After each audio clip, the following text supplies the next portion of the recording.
Halo semua, kembali lagi dengan berita teknologi. Kali ini kami akan melakukan review salah satu smartphone lokal dari Polytron, yaitu Polytron Rocket T3 R2507. Dengan berbekal spesifikasi low-end, smartphone ini akan menyasar segmen entry level dengan harga yang cukup terjangkau. Smartphone ini memiliki layar seluas 5 inci dengan resolusi Wide VGA 480x854 pixel.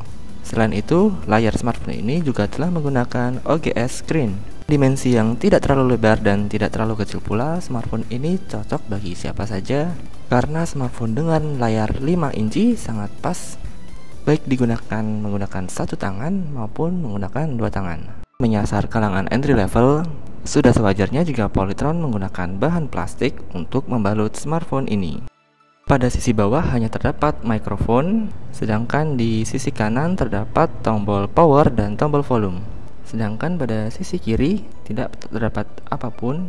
Pada sisi atas terdapat port micro USB dan port audio jack 3,5 mm. Dengan resolusi layar yang terbilang kecil, wajar saja jika tampilan dari smartphone ini tidak terlalu tajam, karena normalnya untuk layar seluas 5 inci sudah menggunakan resolusi HD 720 pixel. Selain itu, saat diuji di bawah sinar matahari juga warna yang dihasilkan tidak terlalu terang dan menimbulkan sedikit refleksi.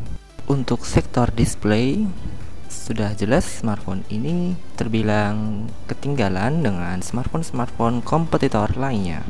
Namun sisi lebihnya, smartphone ini telah menggunakan tampilan antarmuka Vira UI yang berbasis Android Lollipop 5.1. Dengan telah menjalankan OS ini, smartphone dapat beralih dengan sangat lincah tanpa lag sedikit pun. Tampilan Vira UI yang sederhana juga memudahkan pengguna awam ketika pertama kali menggunakan smartphone Android. Untuk urusan fotografi, smartphone ini telah memiliki kamera utama 8 megapiksel dan kamera depan 5 megapiksel. Kamera utama telah dilengkapi dengan LED flash dan fitur autofocus. Namun, kamera pada smartphone ini terbilang minim fitur karena hanya terdapat mode panorama, mode kamera, dan mode video. Selain itu, untuk pengaturan manual juga terbilang terbatas dan hanya dilengkapi dengan fitur HDR.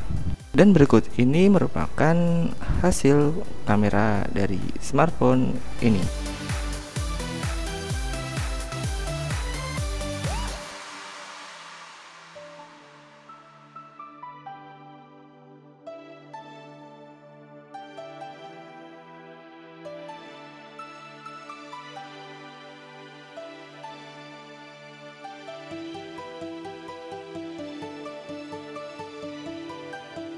Hasil yang ditangkap oleh kamera ini tidak terlalu memuaskan dan terkesan biasa-biasa saja.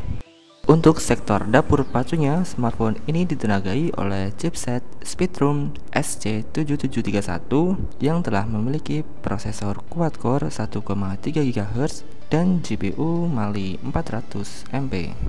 Disandingkan dengan RAM sebesar 1 GB dan memori internal sebesar 8 GB yang masih bisa ditambah dengan micro SD, smartphone ini terbilang cukup memadai untuk memenuhi kegiatan sehari-hari.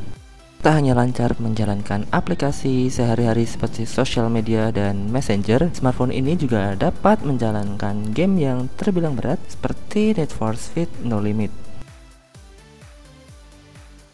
Saat diuji menggunakan AnTuTu benchmark, smartphone ini mampu menorehkan skor di angka 22.000. Skor tersebut termasuk rata-rata smartphone yang menggunakan prosesor quad-core.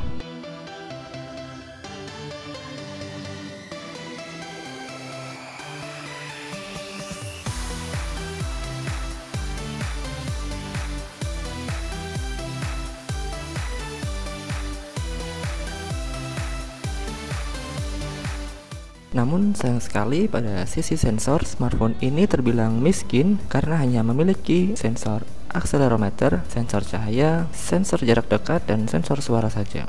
Dengan absennya sensor orientasi dan sensor magnet, tentu smartphone ini tidak dapat digunakan sebagai kompas digital.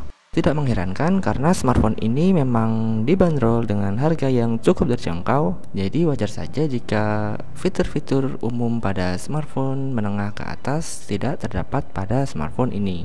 Satu hal yang disayangkan, smartphone ini belum mendukung jaringan 4G LTE dan hanya sebatas jaringan 3G HDPA saja. Namun untuk konektivitas lainnya, smartphone ini terbilang cukup lengkap karena sudah dibekali dengan Wi-Fi, Bluetooth, dan GPS. Namun overall, spesifikasi yang dimiliki oleh smartphone ini terbilang setimpal dengan harganya yang cukup terjangkau. Nah, cukup sekian review dari Polytron Rocket T3 R2507. Mohon maaf bila dalam penyampaian review kami terdapat kalimat yang kurang berkenan di hati pemirsa. Dan jangan lupa untuk mensubscribe channel YouTube kami untuk mendapatkan video-video review berikutnya yang pastinya tak kalah menarik dari video ini. Terima kasih, sampai jumpa kembali.